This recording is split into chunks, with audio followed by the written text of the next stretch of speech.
우리들은 시편 1편의 말씀을 통하여 참된 지혜를 깨닫는 것이 어떠한 삶으로 우리가 살아가는 것인가에 대해서 생각을 해보고 있습니다. 특별히 참된 지혜를 우리가 깨닫고 있다고 하면 복 있는 사람은 어떠한 삶을 이 땅에서 살아가야 하는 삶인가를 우리가 생각을 해보고 있습니다.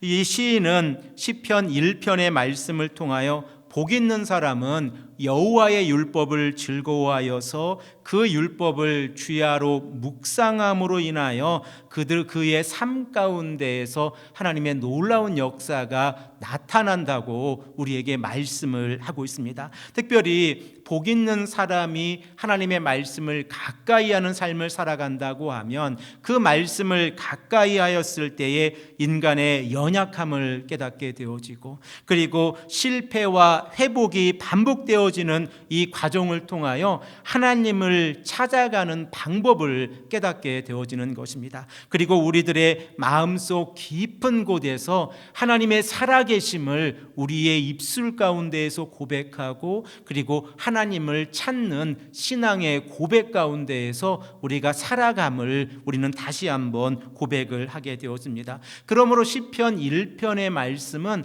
우리가 다시 한번 강조하고 있는 것처럼 지혜의 시이고, 그리고 이 지혜의 시를 통하여 우리들은 하나님의 말씀에 가까이 나아갈 수 있습니다. 이 시편 1편의 말씀이 지혜의 시라고 하면, 지혜라고 하는 것은 이론적인 지혜와 실천적인 지혜를 나누어서 생각을 해볼 수 있습니다. 이론적인 지혜라고 하는 것이 무엇입니까? 하나님의 말씀이고 살아계셔서 역사하시는 하나님의 능력입니다. 그러면 실천적인 지혜라고 하면 하나님의 말씀을 읽고 나아가는 성도들이 이 땅의 삶을 살아가면서 어떻게 이 땅의 삶 가운데에서 하나님의 말씀을 지키고 그 말씀대로 살아가기 위해서 실천하며 나아가는 삶의 원칙들임을 우리들은 깨닫게 되어집니다. 그래서 시편 1편의 말씀 가운데에서 복 있는 사람은 이라고 하는 이 주제를 가지고 시인이 우리에게 언급했을 때에 세 가지 부정적인 길을 걸어가지 말라라고 우리에게 말씀하고 있다는 사실을 우리는 깨닫게 되어지는데, 시인은 복 있는 사람은 악인들의 꾀를 따르지 않고 죄인들의 길에 서지 않고 오만한 자들의 자리에 앉지 않는 자들이다 라고 우리에게 말씀을 하고 있습니다. 그러면 복 있는 사람은 누구입니까? 결과적으로 좁은 길을 걸어가는 자들입니다. 하나님의 말씀에 순종하고 그 말씀을 의지하며 나아갈 때에 그 길이 어렵고 힘든 길이라고 할지라도 좁은 길을 선택하고 그 말씀을 따라서 살아가는 길입니다. 그리고 시인은 시편 1편 2절의 말씀을 통하여 그 좁은 길이라고 하는 것이 여호와의 율법을 즐거워하여서 그 율법을 주야로 묵상하는 길이다 라고 말씀을 하고 있습니다. 결과적으로 예수님께서 마태복음 7장 13절에서 14절의 말씀을 통하여 우리에게 말씀하고 계신 것처럼 좁은 길이란 결과적으로 우리에게 생명의 길로 인도한다는 사실을 깨닫게 되어집니다. 사랑하는 성도 여러분, 이렇게 성도가 좁은 길을 선택하고 여호와의 율법 곧 하나님의 말씀을 묵상하며 나아가는데, 마치 동물들이 먹이를 찾아 간절하게 목소리를 내는 것처럼 하나님의 말씀을 찾아가고 하루 종일 하나님의 말씀을 우리들의 입술 가운데에서 읊조리며 나아가고 주야로 하나님의 말씀을 묵상하며 나아가는 삶이라고 하면, 이러한 삶을 살아가는 성도의 삶 가운데에서는 하나님의 말씀을 붙잡고 기도하는 삶을 살아가게 되었습니다. 그리고 이 기도 가운데에서 우리들의 연약함을 깨닫게 되어지고, 우리들의 연약함을 깨달은 성도가 하나님의 말씀을 붙잡고 하나님 앞에서 씨름하며 나아갈 때에 성도의 삶 가운데에서는 하나님의 말씀을 묵상하는 단계와 기도하는 단계, 그리고 우리들의 삶 가운데에서 하나님의 말씀을 실현하기 위해서, 실천하기 위해서 우리가 간절히 씨름하고 있는 이 하나님 앞에서의 간절함을 포함하며 살아가는 삶입니다. 그러면 이러한 삶을 선택한 자들, 곧 좁은 길을 걸어가는 자들을 이 시인은 어떻게 표현을 하고 있습니까? 우리 다 함께 본문 3절의 말씀을 다시 한번 읽겠습니다. 그는 시냇가에 심은 나무가 철을 따라 열매를 맺으며 그 잎사귀가 마르지 아니함 같으니 그가 하는 모든 일이 다 형통하리로다. 아멘. 먼저 우리가 생각을 해 보아야 하는 것은 구약 성경에서 피조물인 인간을 나무로 표현하는 경우가 종종 있다고 하는 사실입니다. 그 예를 생각해 보겠습니다. 시편 92편 12절에서 14절의 말씀을 보면 의인을 종려나무로 그리고 레바논의 백향목으로 비유를 하고 있는데 이 종려나무와 백향목이 어디에 심어져 있는지를 우리가 생각을 해보면 여호와의 집에 뿌리를 내리고 있습니다. 그리고 여호와의 집에 뿌리를 내리고 있으면서 하나님의 뜰에서 번성해 나아가는 나무가 종려나무이고 레바논의 백향목입니다. 이렇게 하나님의 집에 뿌리를 내리며 나아갈 때에 그 나무가 성장하고 그리고 그 나무가 노년의 삶을 살아갈 때에도 결실을 맺게 되어질 것이다 라고 말씀하고 있고, 그리고 또한 이 나무는 진액이 풍부해서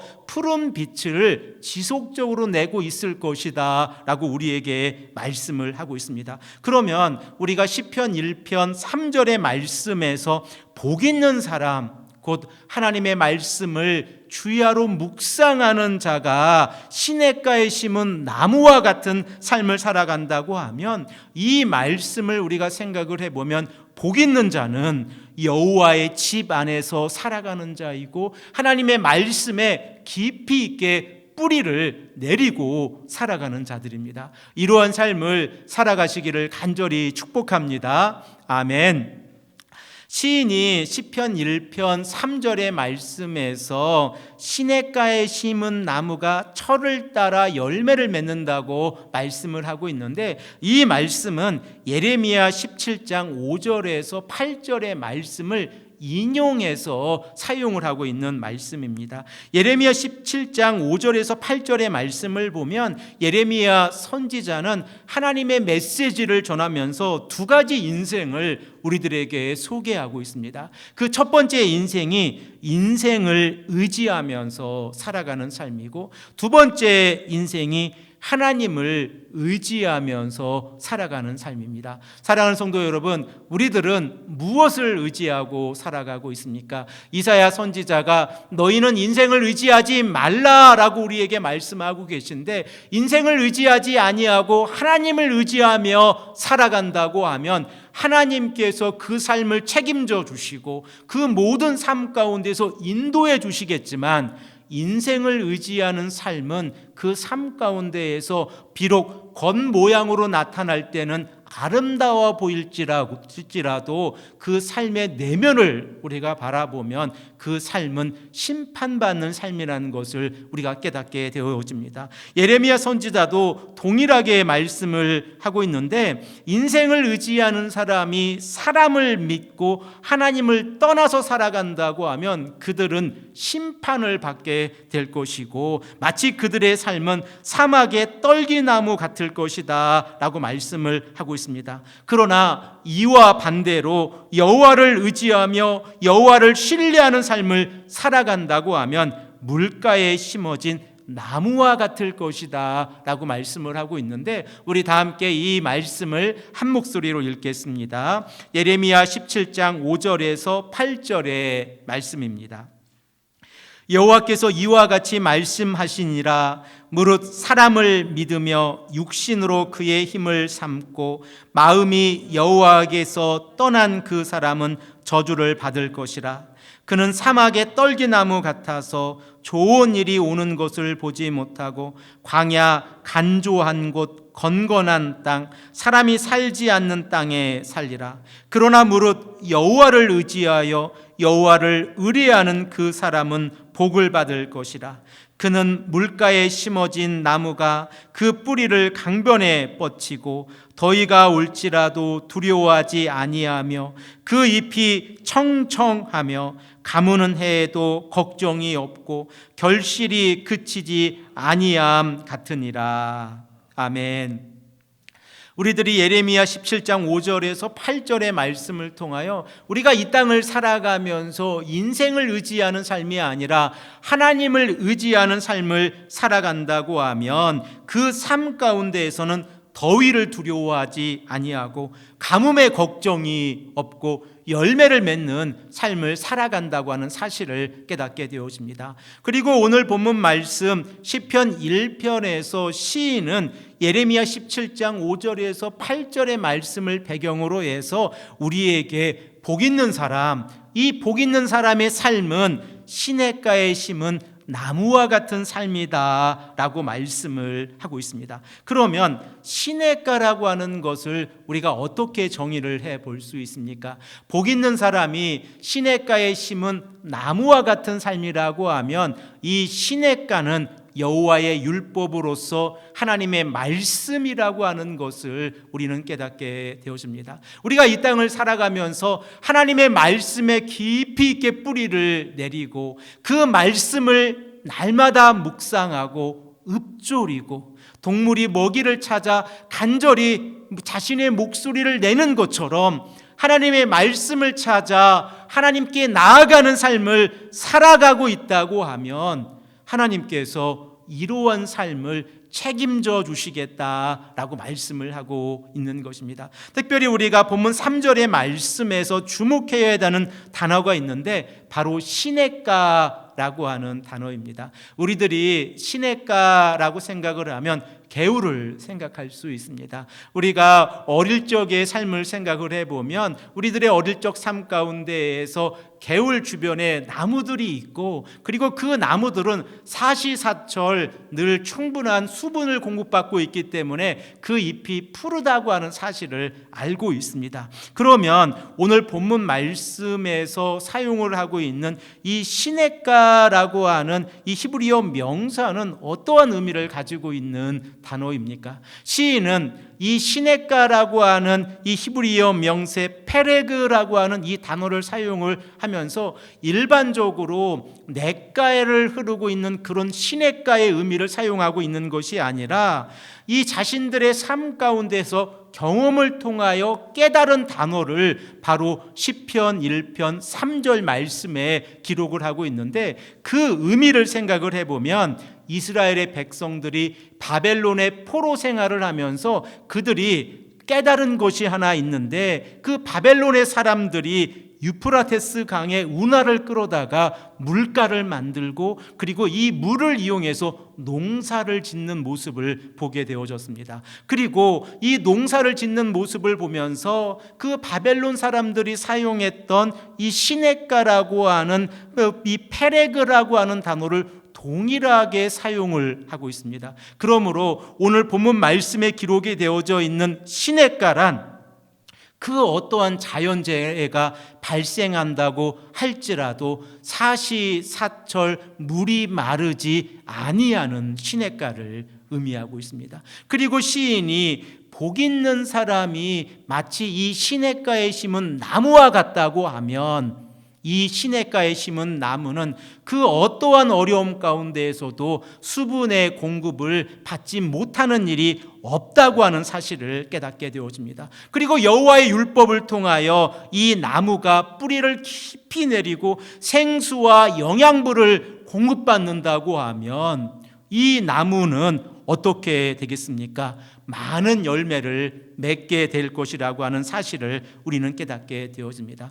이러한 배경을 가지고 우리가 구약 성경을 조금 더 생각을 해보면 에스겔서의 마지막 부분에 해당이 되어지는 에스겔서 47장의 말씀을 보면 하나님의 성전으로부터 물이 흘러나오는 모습이 기록이 되어져 있습니다. 그리고 이 하나님의 성전으로부터 물이 흘러나왔을 때에 그 물은 시냇가를 형성하게 되어집니다. 그리고 그 시냇가 주변에 나무들이 자라게 되어지는데, 풍부한 물을 공급받은 나무들이 어떻게 되어집니까?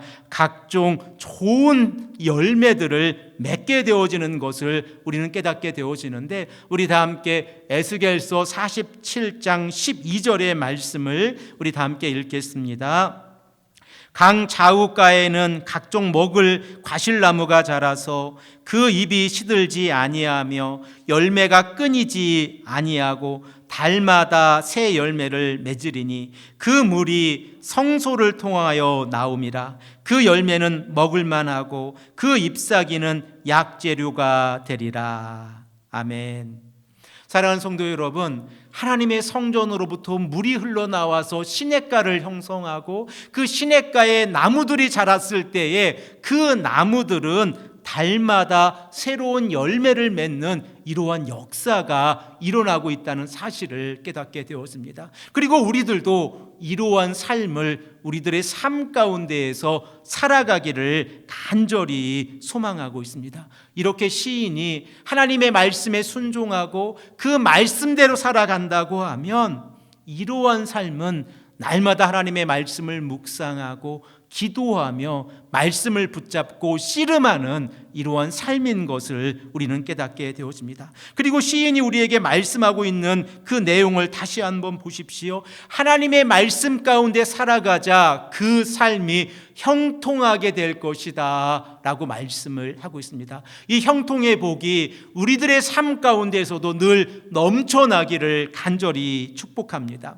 우리가 구약 성경을 읽어보면 이렇게 형통의 복을 받은 사람이 여러 인물들이 나오는데, 특별히 이 시간에는 여호수아를 생각을 해보겠습니다.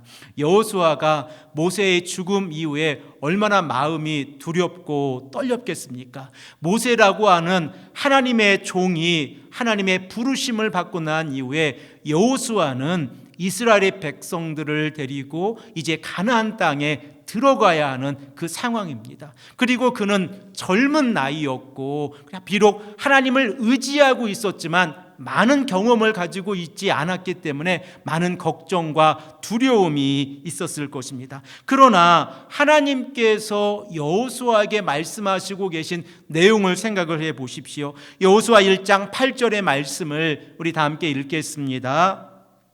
이 율법책을 내 입에서 떠나지 말게 하며 주야로 그것을 묵상하여 그 안에 기록된 대로 다 지켜 행하라. 그리하면 내 길이 평탄하게 될 것이며 내게 형통하리라. 결과적으로 여호수아 1장 8절의 말씀이 시편 1편의 말씀과 동일한 문맥으로 이끌어져 가고 있다는 것을 우리는 깨닫게 되어집니다. 이렇게 하나님의 말씀을 묵상하고 그 말씀대로 살아간다고 하면 하나님께서 그 삶을 형통하게 해 주시겠다라고 말씀을 하고 있습니다. 하나님께서 하나님의 백성들의 삶을 형통하게 해 주신다고 하면 그 삶은 어떠한 삶입니까? 바로 언약의 백성들을 하나님께서 책임져 주시는 삶입니다. 우리들은 언약을 3P로 정의해 보고 있는데, 우리 다시 한번 해보겠습니다. 3P로서 하나님께서 약속, 프라미스 해주시고, 그리고 공급해 주시는 프로바이드 해주시고, 보호해 주시는 프로텍트를 해주신다고 하는 사실입니다. 이렇게 하나님께서 하나님의 백성들에게 임마누엘로 함께 해주신다고 하면 이러한 삶은 하나님 앞에서 올바른 삶을 살아가는 것이고 형통한 삶을 살아가게 되는 것입니다. 그래서 하나님께서 여호수아 1장 9절 말씀에 하나님께서 여호수아와 함께 하시겠다라고 말씀하고 계십니다. 우리 다 함께 이 말씀도 읽겠습니다. 내가 내게 명령한 것이 아니냐. 강하고 담대하라. 두려워하지 말며 놀라지 말라. 내가 어디로 가든지 내 하나님 여호와가 너와 함께 하느니라 하시니라. 아멘.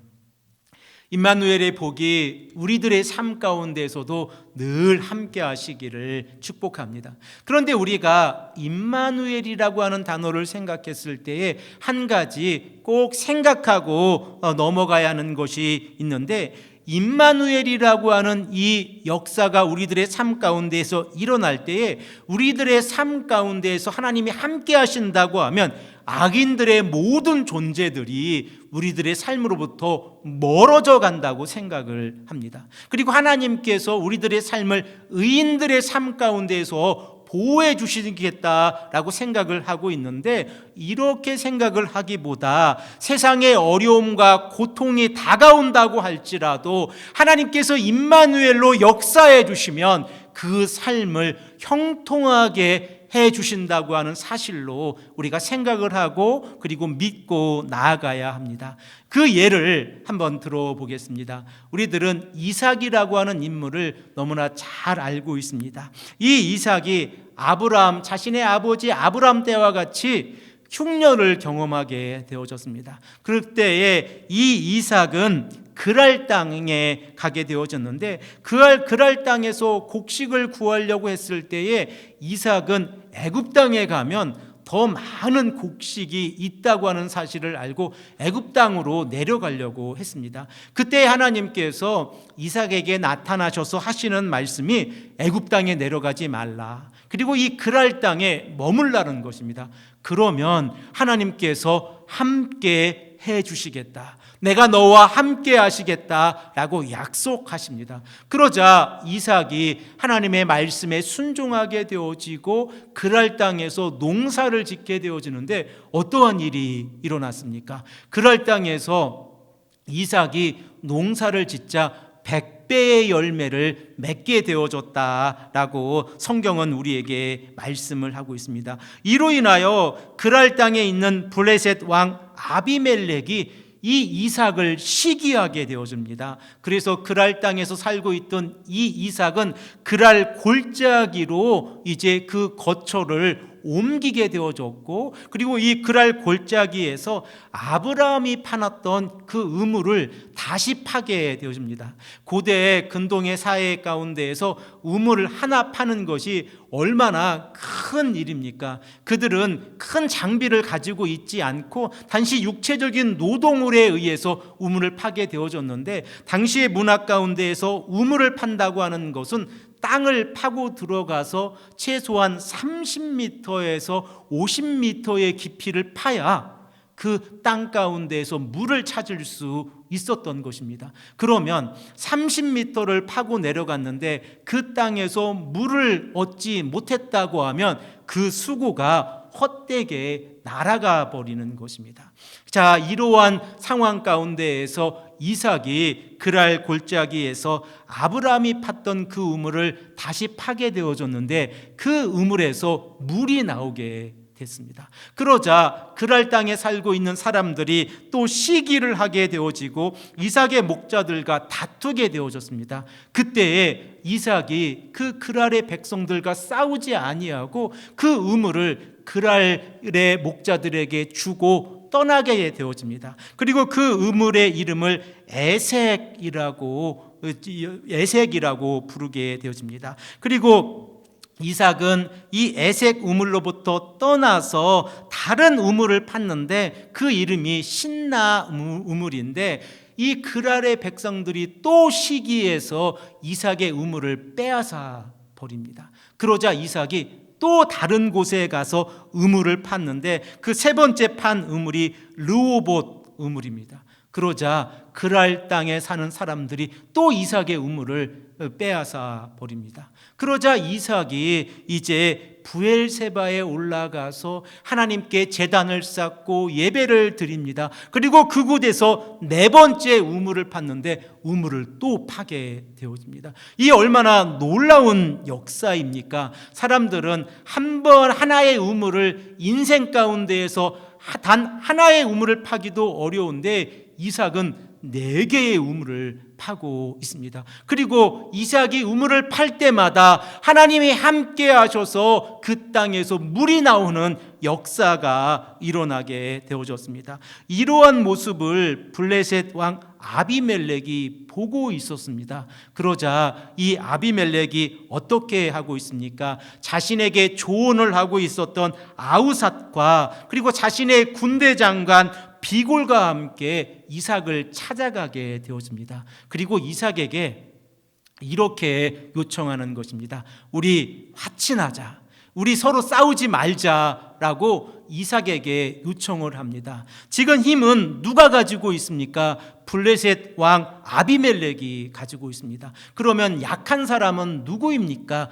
이삭입니다. 그러면 아비멜렉은 무엇을 보았길래 이삭에게 찾아가서 우리 서로 화친하고 서로 싸우지 말자라고 이렇게 부탁을 하고 있는 것입니까? 바로 이삭이 하나님께서 이삭의 삶 가운데에서 함께 하신다는 것을 보고 있었기 때문에 그렇습니다. 이 일로 인하여 이삭과 아비멜렉은 서로 화친하게 되는 모습을 우리는 발견하게 되어집니다. 사랑하는 성도 여러분, 이러한 모습이 임마누엘의 역사입니다. 그리고 이러한 역사가 우리들의 삶 가운데서 이루어진다고 하면 우리들도 복 있는 사람으로서 시냇가에 심은 나무가 그 열매를 많이 맺는 것처럼 우리들의 삶 가운데에서 열매를 맺고 하나님의 사람으로 살아갈 수 있습니다. 이러한 복이 이 말씀을 들으시는 온 성도님들에게 늘 함께 하시기를 간절히 축복합니다. 함께 기도드리겠습니다.